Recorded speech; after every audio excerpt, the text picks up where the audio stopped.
Hello everyone, in this video I am going to show you how to create your own grid brush in the app IBS Paint X. I'll be giving step-by-step instruction and all the tips for you, so don't skip the video anywhere.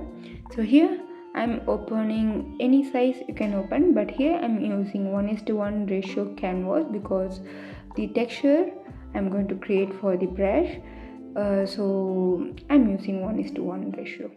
And here I'm using ballpoint pen brush, and for creating texture I'm going to create a pattern first.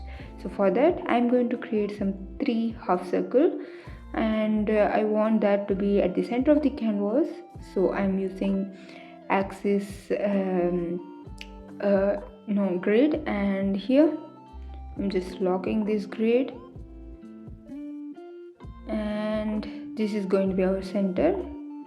So anyway, I'm not going to use that one dot, so I'm keeping that in another layer and going to draw here.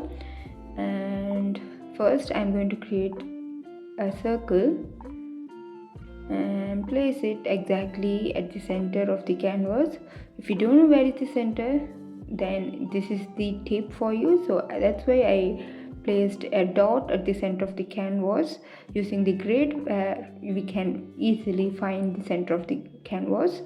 And next again I'm going to create a circle which is going to be smaller, and again I'm going to place it exactly at the center. So like this, you can approximately adjust the size and make sure you are placing at the center using the grid option, just by counting the number of boxes in the left and right, like that. And again I'm going to create another circle.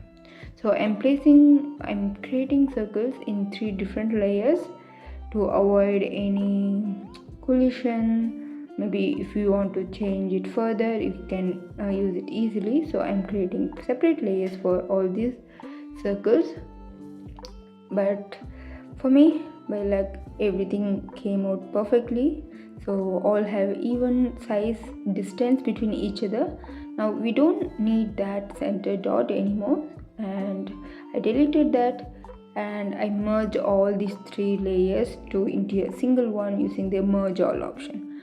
Now I'm going to duplicate that circle, and I'm going to keep one layer for reference. So I just hide that layer, and using the top layer where we have these circles, and now I'm going to erase to make it like a half circle, like a semicircle.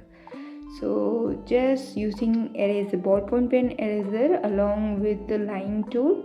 If you are perfect with creating lines, you can simply erase, or otherwise you can make use of this line eraser option. And here I'm making a slant cut like this. You also have to do this. I will show you why, the reason behind that. So now I'm going to duplicate this layer again, and again I'm keeping one as a reference and using the top layer for our pattern. So we just created half details for our brush, and here you can see there are 3 different way of creating pattern using this tool, tiling tool, and I'm using the center option, but you can try other 2 options as well, and you can create your unique brushes as well, and just adjust the parameters like that in the way you want. So if you want to create the same brush that I created, then you have to do this in this way, just and reduce the vertical values.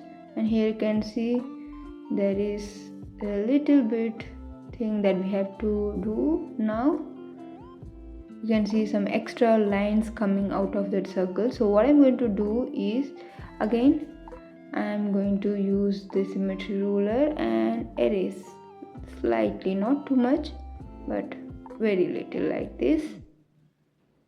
And now release the symmetry tool, go back to the tiling tool and adjust the parameters like little bit like this, and yeah, we got the perfect pattern.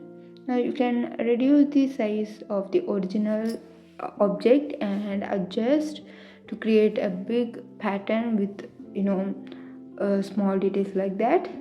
And now just hide that background layer so that we get the PNG transparent image and save that as PNG.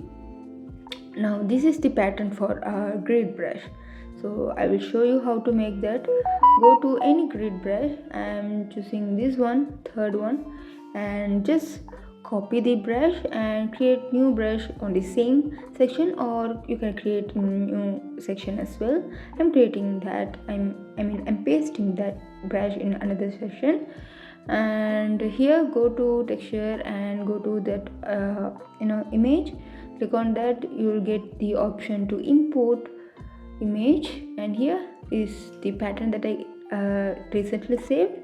Now I'm going to use this. You don't need to make any changes, just click on the OK and it got into our brush immediately. And adjust the position, zoom it if you want, or zoom out if you want. If you want bigger, then zoom in, or if you want a smaller pattern, then zoom out. And here you can see, once you've done all the thing that I told, you will get the brush like this. But you can see there is a merging thing here, so please place or position the pattern exactly so that in the preview you don't see any merging or collision like that. And now here is your final grid brush. You can create so many grid brush of your own using your creativity. And yeah, you can also use that as a background texture. You can create textures, texture grid brush using this way. And here you can see, if you want to add some textured background, you can definitely try this. And you can change the colors, play with the colors, and create some unique background for your artwork. And yeah, that's it. Now you can also try with the different colors like this, and also try to change the blending mode. You can work on that and create something new for your artwork. So try all those things. And here you can see, just change the background color and also change the brush color. So if you change, it looks like this. And if you want to rename this, click on the three dot, make sure you are on that brush, and you can see rename brush option. Simply click on that, rename the brush, and done. So yeah, you have created your own brush. If you want to know more about this Hipaint app, please check out all the videos in my channel. Also, if you want to have personal one-on-one online session, DM me in Instagram. So thank you for watching. Bye.